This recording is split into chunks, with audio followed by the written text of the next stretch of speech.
ഞാൻ ഒരു കഥ പറയട്ടെ. ഹരീഷ് വണ്ടി നേരാക്കിക്കൊണ്ടിരിക്കുകയാണ് റോഡിൻ്റെ അരികിൽ. അപ്പോഴാണ് അമ്മാവൻ കടയുടെ മുന്നിലിരുന്ന് ഞാനും എൻ്റെ പെങ്ങളും ഇവരെ ആട്ടി പുറത്താക്കിയതാണ്. അപ്പോളായിരുന്നു പണ്ടത്തെ സിനിമയിലെ ചേകവരെപ്പോലെ ഒരു വെല്ലുവിളി. നാട് മുഴുവൻ പെണ്ണ് തപ്പി നടന്നു. പക്ഷേ ഒന്നും നടന്നില്ല. ബ്രോക്കറുടെ വാക്ക് കേട്ട് വീട് കാണാൻ വന്നവർ അയ്യോ വേണ്ട എന്ന് പറഞ്ഞ് ഓടി.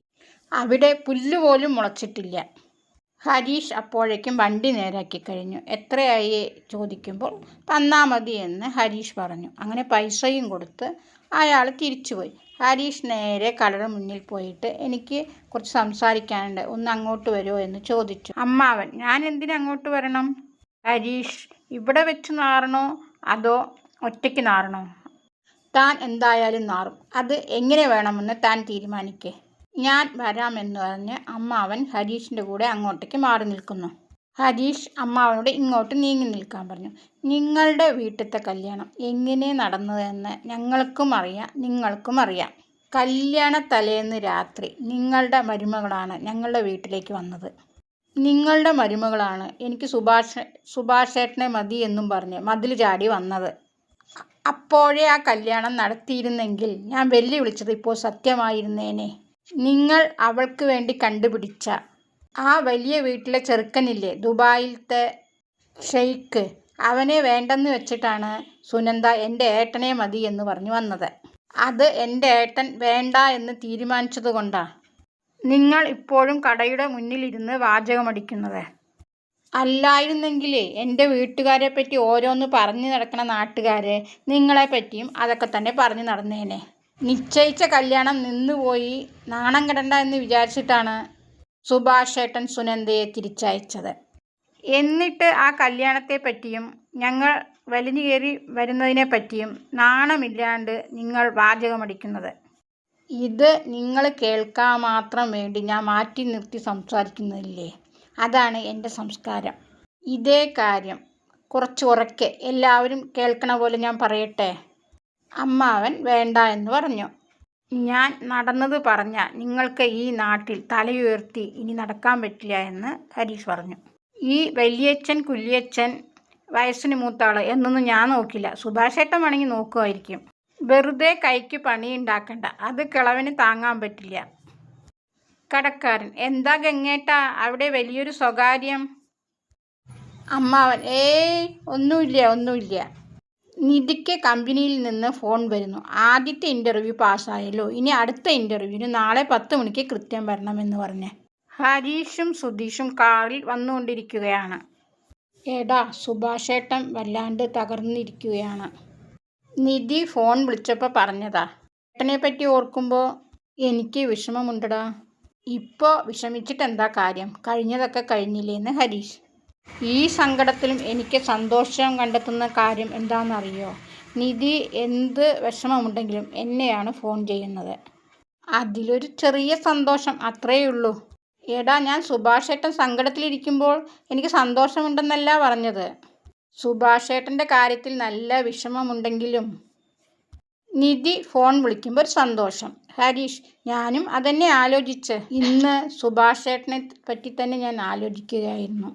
ഇനി ഇതിനെപ്പറ്റി നമ്മൾ വീട്ടിൽ പോയി ചർച്ച ചെയ്യേണ്ട. സുഭാഷേട്ടൻ ഇന്ന് ജോലിക്ക് പോയിട്ട് നേരത്തെ വന്നു എന്നാണ് നിധി പറഞ്ഞത്. അവളോട് എന്തൊക്കെയോ പറഞ്ഞ് സുഭാഷേട്ടൻ കരഞ്ഞു അത്രേ. നമ്മളായിട്ട് സംസാരിച്ചിട്ട് പുള്ളിയെ ഇനിയും വിഷമിപ്പിക്കണ്ട. ഹരീഷ് സമ്മതിച്ചു. എന്നിട്ട് ഹരീഷ് ബാക്കിലേക്ക് നോക്കി മണം പിടിക്കുന്നു. എന്താ ഇത്, ഫുഡാണോ? രാത്രി നമുക്ക് എല്ലാവർക്കും വേണ്ടേ എന്ന് സുധീഷ്. നമുക്ക് എന്തെങ്കിലും വിഷമം വന്നാൽ നമ്മൾ നല്ല ഫുഡ് അടിക്കണം. എന്നാൽ ആ വിഷമമൊക്കെ മാറി നമുക്ക് മനസ്സിന് നല്ല സന്തോഷം തരും.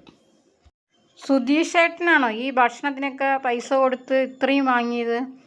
സുധീഷ്, ഞാൻ തന്നെയാണ്.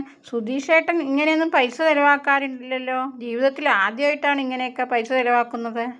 അതേടാ, ഫ്രീ ആയിട്ട് തരാൻ എൻ്റെ അമ്മായിയപ്പനല്ല കട നടത്തുന്നത്. ക്യാഷ് എണ്ണിക്കൊടുത്തിട്ടാണ് ഞാൻ ഇത്രയും സാധനങ്ങൾ വാങ്ങിച്ചത്. നിനക്കെന്താ സംശയമുണ്ടോ? ഹരീഷ്, ഇന്നേ വരെ ഞാൻ ഈ പഴക്കങ്ങളൊന്നും കണ്ടിട്ടില്ല. അതുകൊണ്ട് ഞാൻ അതിശയിച്ചു പോയതാ. നീയൊക്കെ എന്നെ അങ്ങനെ സ്റ്റാമ്പ് ചെയ്ത് വെച്ചിരിക്കുകയല്ലേ എന്ന് സുധീഷ്. കാശ് ചിലവാക്കാത്തവനാണെന്ന് എന്നും നീ പറയുന്നുണ്ടല്ലോ. ആ, അതിലൊരു ശരിയുണ്ടല്ലോ എന്ന് ഹരീഷ്. വീട്ടിലെ ഏതെങ്കിലും ഒരു കാര്യത്തിന് സുധീഷ് ഏട്ടൻ പൈസ ചിലവാക്കിയിട്ടുണ്ടോ? ഏതെങ്കിലും സമയത്ത് കാശ് ചിലവാക്കേണ്ടി വന്നാൽ നൈസായിട്ട് അവിടുന്ന് സ്കൂട്ടാവും. അതല്ലേ എന്നും പതിവ്? സുധീഷ്: ഓ പിന്നെ, നീയാണല്ലോ വീട്ടിലെ ചെലവ് മുഴുവൻ നടത്തുന്നത്, ഒന്ന് പോ എന്ന് സുധീഷ്. എനിക്ക് കഴിയുന്നതിൻ്റെ പരമാവധി ഞാൻ ചെയ്യുന്നുണ്ട് എന്ന് ഹരീഷ്. അങ്ങനെ രണ്ടുപേരും കാറിൽ നിന്ന് വഴക്ക് കൂടുന്നു.